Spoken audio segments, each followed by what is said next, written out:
مجھے بہت عزیز ہیں شاید یہ بھول گئیں کہ یہ بیماریاں بھی بھوک اور پانی کی قلت کی وجہ سے ہی پھوٹی ہیں. کبھی کبھی غلطیوں کا اعتراف بھی کر لینا چاہیے. ہر چیز کو جسٹیفائی کرنے کی کوشش نہیں کرنی چاہیے. ایک تھر پارکر کے مائی باپ ہیں, ان سے میرے بڑے اچھے مراسم ایک زمانے میں رہے اور ابھی بھی ملیں گے تو اچھی طرح ہی ملیں گے, لیکن میں حق کہنے سے نہیں چوک سکتا اور رک سکتا. یہ تھر پارکر کے مائی باپ کہلاتے تھے. یہ ہیں سابق وزیر اعلیٰ ارباب غلام رحیم صاحب. انہوں نے تو یہ کہہ کر ہی بات ختم کر دی ہے کہ مسئلہ اتنا سیریس نہیں ہے جتنا بنا دیا گیا ہے. ہاں صحیح بات ہے, 130-40 بچوں کا مرنا سیریس تو معاملہ نہیں ہے, سیریس نہیں ہے, غلطی ہے. ہاں آپ صحیح کہہ رہے ہیں, یہ سیریس نہیں ہے. کہاں ہوگا سیریس؟ حشرات مر گئے, جانور ختم, قحط سالی, لوگ مر, نہیں سیریس نہیں ہے, بالکل سیریس نہیں ہے. میں اپنے الفاظ واپس لیتا ہوں, بالکل سیریس نہیں ہے سر, یہ معاملہ سیریس نہیں ہے. اور ہمارے حکمران صرف بدعنوان ہوتے تو شاید ہم صبر کر لیتے, مگر یہ بے حس ہیں اور شاید انہیں روز محشر پر یقین ہی نہیں ہے, ورنہ کبھی ایسی باتیں نہ کرتے.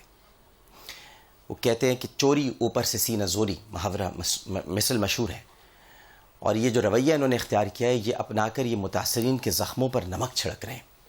کیا کبھی ایک لمحے کے لیے بھی علامہ صاحب اور ڈاکٹر صاحب انہوں نے یہ سوچا ہے, کبھی ایک لمحے کے لیے بھی, کہ میدان حشر میں اگر اللہ سبحانہ و تعالیٰ نے سوال کر لیا کہ میرا فلاں بندہ بھوک سے مر رہا تھا, میں نے تمہیں طاقت, حیثیت, استطاعت, قوت, اقتدار عطا کیا تھا, تو تم نے اس کی مدد کیوں نہیں کی؟ اگر یہ سوال کر لیا. کفن کے پردے میں چھپی یہ معصوم ناشیں چیخ چیخ کر کہہ رہی ہیں کہ جہاں احساس نہیں ہوتا وہاں انسان نہیں, گدھ بستے ہیں, گدھ. اور گدھوں کے شہر میں انسانوں کو زندہ رہنے کا کوئی حق نہیں ہے. صحیح کہتے ہیں ارباب غلام رحیم صاحب, سیریس میٹر نہیں ہے یہ. کہتے ہیں کہ جب ایک درویش ایک خوشحال بستی میں بھوکا سویا تو رازق کائنات نے اس پوری بستی کا رزق ساکت کر دیا. فصلیں اجڑ گئیں, پھلوں کو کیڑے لگ گئے, درخت اور پودے سب فنا ہو گئے. اور یہ وہی ضلع ہے جہاں ایک ماہ قبل پورے ملک کو روشن کرنے کے لیے موجود وزیر اعظم صاحب اور سابق صدر نے تھر کول پروجیکٹ کا افتتاح کیا تھا. ادھر ہی گئے تھے.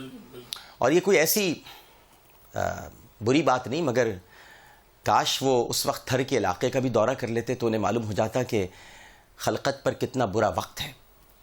سندھ کی محبت جاگی تو عظیم الشان سندھ فیسٹیول منعقد کرا دیا. ثقافت کے نام پر 5 ارب روپے پھونک ڈالے گئے, مگر سندھ والوں پر کیا بیت رہی ہے اس کا ذرہ برابر احساس بھی نہیں کیا گیا. سپر مین پتہ نہیں کہاں غائب ہو گیا.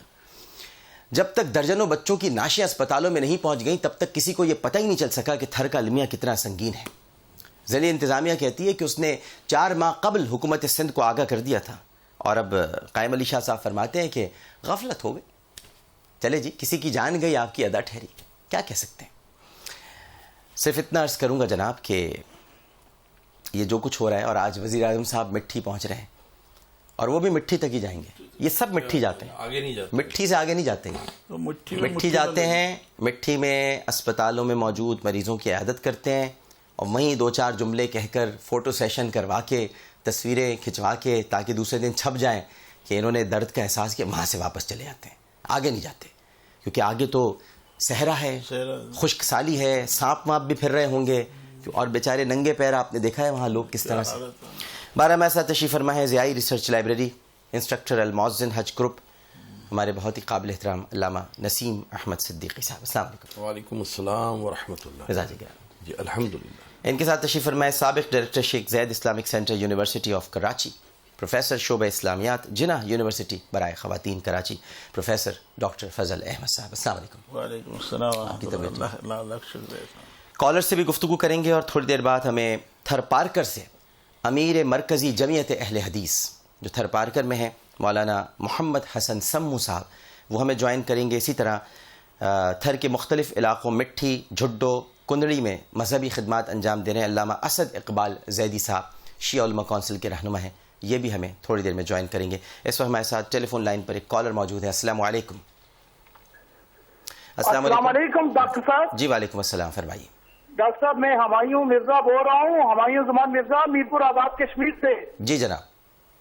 ڈاکٹر صاحب سب سے پہلے تو میں آپ کے جو پروگرام ہے ڈاکٹر صاحب, یہ اللہ تعالیٰ کی بڑی کرم نوازی ہے کہ اس قیت الرجال کے اس نفسا نفسی کے دور میں آپ جیسا محب وطن اور ہمدرد میں سمجھتا ہوں ہمارے لیے غنیمت ہے. اور جو عالم دین بیٹھے ہیں میں ان کے احترام میں صرف یہ پوچھنا چاہتا ہوں کہ پوری دنیا دیکھ رہی ہے ہمارے حکمران اس وقت اپنی عیاشیوں میں ہیں, اور سندھ کے وہ معصوم بچے جو اس وقت جس کرب سے گزر رہے ہیں, جو طرف طرف کے ان کی اموات ہو رہی ہیں, کیا ہم اتنے درندے ہو چکے ہیں, اتنے سفاق ہو چکے ہیں, اتنے قاتل بن چکے ہیں کہ ہم انسانیت حدود نبی کریم صلی اللہ علیہ وآلہ وسلم کا خطبہ حجت الوداع جو انہوں نے انسانی حقوق کا چارٹر بیان کیا تھا, کیا یہ اس کی تحریر نہیں تو اور کیا ہے؟ صحیح, بالکل ٹھیک ہے.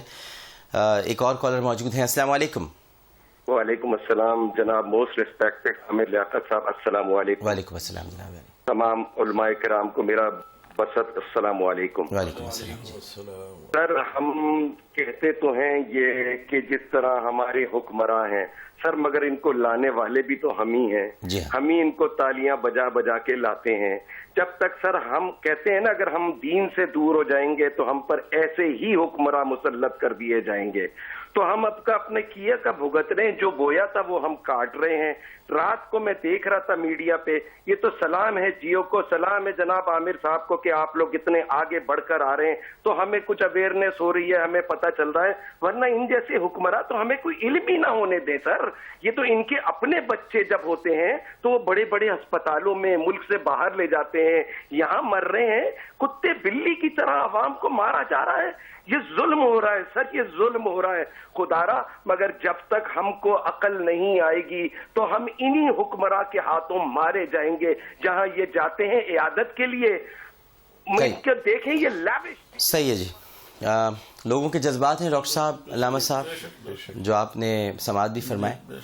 یہ دینی نقطہ نگاہ سے بتائیے علامہ صاحب, یہ جو غفلت ہے, مجھے چلیں ٹھیک ہے کہیں پر بوریاں نہیں پہنچ سکیں, کہیں پر صرف نگاہ ہو گئی, باس پرس کی جا سکتی ہے, لیکن ایک چیز نے مجھے بہت تکلیف پہنچائی اور یقیناً آپ کو بھی پہنچی ہوگی کہ وہاں پر آپ ملائی بوٹی کھا رہے ہیں, چکن تکے اڑا رہے ہیں, وہاں لوگوں کو کھانے کو نہیں مل رہا. کم از کم یہی ہم رمضان المبارک میں وہ ایک احترام رمضان آرڈیننس جو ضیاء الحق صاحب کے زمانے میں نکلا تھا, لوگوں نے اس کی بڑی مخالفت کی. میں نے ہمیشہ اس کو بہت قدر کی نگاہ سے دیکھا کہ رمضان کا کم از کم احترام تو ہم کریں کہ اگر کوئی روزے سے نہیں ہے تو جو روزے دار ہیں ان کے سامنے نہ کھایا جائے. یہ رمضان کا احترام ہے, یہ ہمیں کرنا بھی چاہیے.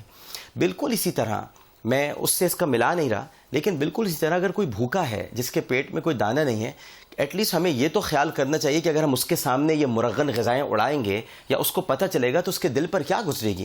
ہم بھی کچھ ایسے ہی روکھا سوکھا کھا لیتے, اگر وہاں کھانا ہی تھا, مقصود تھا, تو کوئی روکھی سوکھی ہم بھی کھا لیتے اور یہ ساتھ دے لیتے ان کا. یہ بوٹیاں, یہ چکن تکے, یہ قورمے اور یہ کیبنٹ کی توازو کی جا رہی ہے. دین کیا کہتا ہے, دین کا کیا اس میں؟ بسم اللہ الرحمن الرحیم, نحمدہ ونصلی علی رسولہ الکریم وعلی آلہ وصحبہ اجمعین. انتہائی افسوسناک امر ہے, اور ڈاکٹر صاحب آپ نے بہت توجہ فرمائی ہے اس طرف تاکہ لوگوں کو اویئر کیا جائے اور بتایا جائے. ہماری خبریں بھی جو ہیں ہمارے یہاں وہ بڑی مختصر سی آتی ہیں, اور جیسا آپ نے فرمایا کہ یہ تو صرف مٹھی تک ہی رہ جاتے ہیں, آگے نہیں جا رہے. ہمارا دین تو حقوق العباد کے حوالے سے رنگ و نسل کے فرق کو مٹا کر اور ادیان و مذاہب کے فرق کو مٹا کر یہ آب و دانہ سے ترسے ہوئے لوگوں کی خدمت کی طرف مائل کرتا ہے, ترغیب دلاتا ہے. اس میں یہ بھی نہیں ہے کہ صرف مسلمان کی خدمت کی جائے گی, صرف مسلمان کا پیٹ بھرا جائے گا. یہ تو سب کے لیے ہے, کیونکہ اللہ تبارک و تعالی جو رزاق ہے, وہ رب العالمین ہے, وہ سب کو دے رہا ہے. تو اس اعتبار سے ہماری یہ ذمہ داریاں ہیں. حضرت عمر فاروق اعظم رضی اللہ تعالیٰ عنہ وہ تو اپنے لیے اس بات کو بھی محسوس کراتے ہوئے اور دوسروں کو احساس دلاتے ہوئے کہتے ہیں کہ دریائے نیل کے کنارے کوئی کتا بھی بھوکا مر گیا تو مجھے حکمرانی کا حق حاصل نہیں ہے. یہ اتنے یعنی ان کے اندر خوب سے باطن بھرا ہوا ہے کہ وہاں یہ بوٹیاں اڑا رہے ہیں ان بھوکے لوگوں کے سامنے, ان بھوکے ننگے آب و دانہ سے ترسے ہوئے لوگوں کو اور ترسانے کے لیے اور ان کو چڑھانے کے لیے یہ سب کچھ کر رہے ہیں. انہیں تو فوری طور پر پہلے ہی دن اطلاع ملنے کے بعد بجائے معذرت کرنے کے انہیں مستعفی ہو جانا چاہیے تھا. پوری سندھ کی کابینہ کو مستعفی ہو جانا چاہیے تھا کہ یہ وہاں ایسا کر رہے ہیں. اور پھر وہ جو فیسٹیول کے نام پر اربوں روپے خرچ کر دیے گئے, ذرا دیکھیے کہ اسی سے وہاں مدد کر دی جاتی. یہ اہتمام کیا جاتا. وہاں باقاعدہ جانا چاہیے اور ان کے پاس جا کر کے دیکھنا چاہیے. وہاں اس وقت جو گرمی ہے, تپش ہے اور دھوپ کی حدت تمازت ہے, ایسے عالم میں وہ جو لوگ اپنے گھروں کو چھوڑ رہے ہیں, اللہ اکبر, یعنی ان کا وہاں رہنا یعنی بالکل ممکن ہی نہیں رہا. تو وہ اپنے ڈنگر کو, اپنے جانوروں کو لے کر, اپنے اثاثوں کو لے کر, ان کے پاس کوئی سواری نہیں ہے, کوئی انتظام نہیں ہے, اور وہاں سے نکل رہے ہیں, ننگے پاؤں نکل رہے ہیں. کتنے افسوس کی بات ہے کہ شہر میں ہر جگہ لوگ راہ چلتے ہوئے ذرا سی پیاس لگی تو برداشت نہیں ہوتی, نیسلے کی اور ایکوافینا کی بوتلیں لیتے ہیں اور پانی پیتے ہیں, اور وہاں ان کو پانی میسر نہیں ہے. کتنے افسوس کی بات ہے کہ کیا ہو رہا ہے. ہمارے ساتھ اس وقت ٹیلی فون لائن پر موجود ہیں تھر پارکر سے امیر مرکزی جمعیت اہل حدیث مولانا محمد حسن سمو صاحب. السلام علیکم مولانا صاحب. السلام ورحمۃ اللہ. مولانا صاحب, کیا حالات ہیں تھر پارکر میں, حکمران کیا کر رہے ہیں؟ کچھ آپ ہمیں یہ بھی بتلائیے کہ چونکہ آپ وہاں موجود بھی ہیں, واقعی یہ لوگ وہاں کچھ مدد کر بھی رہے ہیں یا یہ صرف ہم جو خبریں ہم تک پہنچ رہی ہیں صرف خبریں ہی ہیں؟ بسم اللہ الرحمن الرحیم. تھر پارکر جو ہے یہ ایک سمجھو کہ جن کے ذریعہ مارچ جو ہے بارش وغیرہ پر ہوتی ہے, تو یہاں پر جو ہے جب بارشیں وغیرہ ہوتی ہیں تو اناج ہوتا ہے, چارہ وغیرہ جو ہے نا یہ جو ذاتی ہیں یہاں کے جو مقام لوگ ہیں وہ ساتھ جمع کر کے رکھتے ہیں, پھر اپنے مویشیوں کو اور جو ہے نا خود کے لیے اور مویشیوں کے لیے رکھتے ہیں. لیکن یہ پچھلے کافی جو عرصہ سے یہاں کیا ہوا کہ قید پڑی ہوئی ہے, اور قید کی وجہ سے, قید کی صورتحال کی وجہ سے جو ہے نا یہاں پر مویشیوں میں بیماری پھیل گئی ہے. اس حوالے سے حکومت کو جو کچھ کرنا چاہیے تھا وہ تو نہیں کر پائی ہے. خصوصاً یہ ہوتا ہے کہ 15 اگست تک جو ہے نا وہ قید زدہ علاقہ قرار دے کر اس میں جو ہے نا سہولتیں دی جاتی ہیں. لیکن بدقسمتی ہے ہماری کہ یہاں پر کچھ بھی نہیں ہوا ہے. اور جو یہ اس وقت جو بھی کچھ آپ دیکھ رہے ہیں یہاں پر, یہ جو ہے آپ دوست کی بڑی مہربانی ہے, خصوصاً میڈیا کی اور آپ احباب کی, کہ آپ نے اس پر توجہ مبذول کرائی ہے. ورنہ اس پر جو کچھ اس ٹائم ہوتا ہے یہ صرف سٹی جو ہے مٹی وہاں تک محدود ہے. باقی براڑی میں, دیہات میں جو کچھ صورتحال ہے غربت کے حوالے سے, جو مویشیوں کے حوالے سے, بچوں کے حوالے سے لوگ بیماری میں پڑے ہوئے ہیں, وہ دیہات میں کچھ ابھی تک بھی کچھ کام نہیں ہوا ہے. ٹھیک ہے جی. مولانا محمد حسن سمو صاحب امیر مرکزی جمعیت اہل حدیث تھر پارکر سے ہم سے گفتگو کر رہے تھے, اور آپ نے بتایا کہ کوئی کام نہیں ہوا ہے, لوگ مر رہے ہیں, مویشی مر چکے ہیں. پہلے ہی اس کو قحط زدہ, آفت زدہ قرار دے دینا چاہیے تھا, لیکن حکومت نے یہاں پر بھی غفلت کا مظاہرہ کیا. بہت بری صورتحال ہے. ڈاکٹر صاحب سے بھی بات کرتے ہیں, لیکن پہلے ایک اور کالر ہمارے ساتھ موجود ہیں. السلام علیکم. السلام علیکم عامر صاحب, عنایت ہے آپ کی کہ آپ نے شامل ہونے کا موقع دیا. جی میں حیدرآباد سے بول رہا ہوں, میں اپنا نام نہیں بتا سکتا, میری معذوری ہے. جی لیکن عرض میرا یہ ہے کہ یہ جو اموات ہوئی ہے پروٹین انرجی میل نیوٹریشن سے یا سیویئر ایکیوٹ میل نیوٹریشن سے, یہ صرف تھر پارکر تک محدود نہیں ہے. آپ اگر ہیلتھ ڈپارٹمنٹ کے نیوٹریشن ونگ سے سارے سندھ کے فگرز لیں تو تھوڑے فرق کے ساتھ وہ ہر جگہ پہ یہی صورتحال ہے. صحیح, بہت شکریہ جی, بڑی مہربانی آپ کی. یقیناً ایسا ہوگا, لیکن ہمارے اس وقت فوکس تھر پارکر ہے کیونکہ وہاں پر حالات بہت خراب ہیں اور 140 بچے وہاں پر جاں بحق ہو چکے ہیں. 1000 سے زائد بچے مزید لائے گئے ہیں مٹی کے اسپتال میں, جو اپنی ماؤں کی گود میں شاید اللہ تعالیٰ انہیں سلامت رکھے, لیکن کسی مسیحا کے منتظر ہیں کہ کوئی آئے اور ان کو صحت یاب کرے. وہاں وزیر اعظم صاحب بھی پہنچ رہے ہیں, دیکھیے کہ کیا کرتے ہیں. انہوں نے دبئی سے ارباب غلام رحیم صاحب کو بلوا لیا ہے, کیونکہ ارباب صاحب تو دبئی چلے گئے تھے, تو ان کو بلوایا ہے کہ بھئی کوئی تو میرے ساتھ چلے, کیونکہ ان کے جو ساتھی تھے امیر بخش بھٹو صاحب, انہوں نے معذرت کر لی ان کے ساتھ جانے سے, اور انہوں نے کہہ دیا ہے, پہلے بھی انہوں نے اپنا استعفیٰ بھجوا رکھا ہے.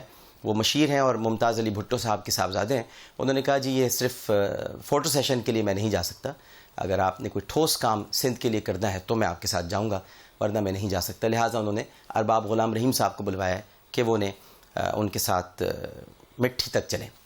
ڈاکٹر صاحب مٹی تک جا رہے ہیں سب, یہ مجھے صرف سمجھا دیجئے, میری رہنمائی کر دیجئے, ان کو کوئی خوف نہیں ہے باس پرس کا کہ کچھ کوئی پوچھے گا ان سے؟ اللہ تعالیٰ پر یقین تو ہے، اس میں تو کوئی شک نہیں ہے، یہ اللہ پر یقین ہے، سب مسلمان ہیں، سب الحمدللہ کلمہ طیبہ پڑھتے ہیں، کلمہ شہادت پڑھتے ہیں، ان کے اسلام پر ہونے میں کوئی شک نہیں ہے، لیکن کیا یہ آخرت بھول گئے ہیں، کیا یا یہ غفلت میں ہیں، یا ان کو شاید یہ احساس ہے کہ نہیں ہم سب صحیح کر رہے ہیں، ہم سے غلطی نہیں ہوئی ہے، یہ بس تھوڑی سی کوتاہی ہو گئی ہے، غلطی نہیں ہے ہماری؟ بسم اللہ الرحمن الرحیم. ڈاکٹر صاحب بڑا یہ المیہ ہے، حکمرانوں کو احساس حکمرانی نہیں رہا. حضور اکرم صلی اللہ تعالی علیہ وآلہ وسلم کا ارشاد واضح ہے، الا کلکم راعٍ وکلکم مسئول عن رعیتہ. ذرا غور فرمائیے الفاظ مبارک پر. آپ صلی اللہ علیہ وسلم فرمایا تم سب نگراں ہو، اور تمہاری رعیت میں جتنے لوگ ہیں تمہاری نگرانی میں، ان کے بارے میں تم سے باس پرس ہوگی. یہ ذمہ داری ایک معمولی افسر سے لے کر پٹارے دار سے لے کر وزیر اعظم اور صدر کے ایوان صدر تک کا منتقل ہوتی ہے. وزیر اعلیٰ صاحب کا یہ کہنا وہ بری ذمہ کبھی نہیں ہو سکتے.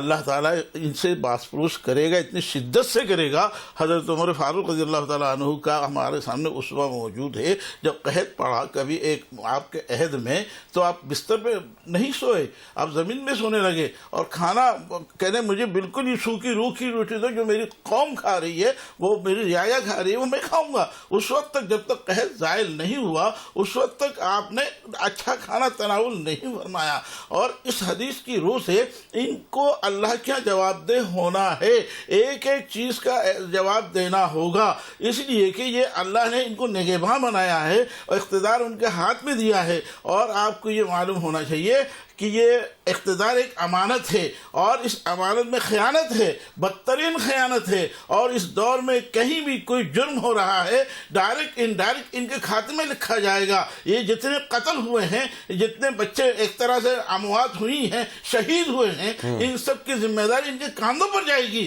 اور میدان حشر میں وزیر اعلیٰ ہوں یا گورنر ہوں یا چیف منسٹر ہوں یا وزیر اعظم ہوں یا صدر ہوں، سب سے پوچھا جائے گا آپ کے اس حصے میں اتنے میرے بندے، اللہ کے بندے مر گئے، شہید ہو گئے قحط کی وجہ سے، آپ یہاں جا کر انواع اقسام کے کھانے سے گورنر صاحب تو گورنر ہاؤس سے باہر نہیں نکلتے. یہ پتہ ہے آپ کو بات؟ وہ نہیں جاتے ہیں، وہ کہیں نہیں جاتے ہیں، وہ گورنر ہاؤس میں ہی رہتے ہیں. ڈاکٹر صاحب یہ یعنی بے حسی کی انتہا ہے. اور پہلا سوال ان لوگوں سے یہی ہوگا کہ بچے مرے کیسے. جو آپ کو یاد ہوگا وَإِذَا الْمَوْءُودَةُ سُئِلَتْ، اللہ جب ان بچیوں سے پوچھتے ہیں کہ تمہیں کس جرم کی پاداش میں قتل کیا گیا. وقفہ لے رہا ہوں، وقفے کے بعد دوبارہ حاضر ہوں گے. ناظرین محترم، صورتحال بہت سنگین ہے اور گفتگو بھی اسی طرح ہو رہی ہے کیونکہ سب کے جذبات ہیں.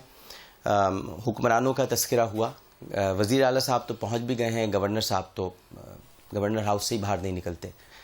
ان کو خیال ہے، ان کو شاید ڈر ہے کہ میں گورنر ہاؤس سے باہر گیا تو شاید گورنر نہیں رہوں گا. ایک وقفہ لیتے ہیں، وقفے کے بعد دوبارہ حاضر ہوں گے. ہمیں یقین ہے آپ سب لوگ ہمارے ساتھ ہی رہیں گے. السلام علیکم ورحمۃ اللہ.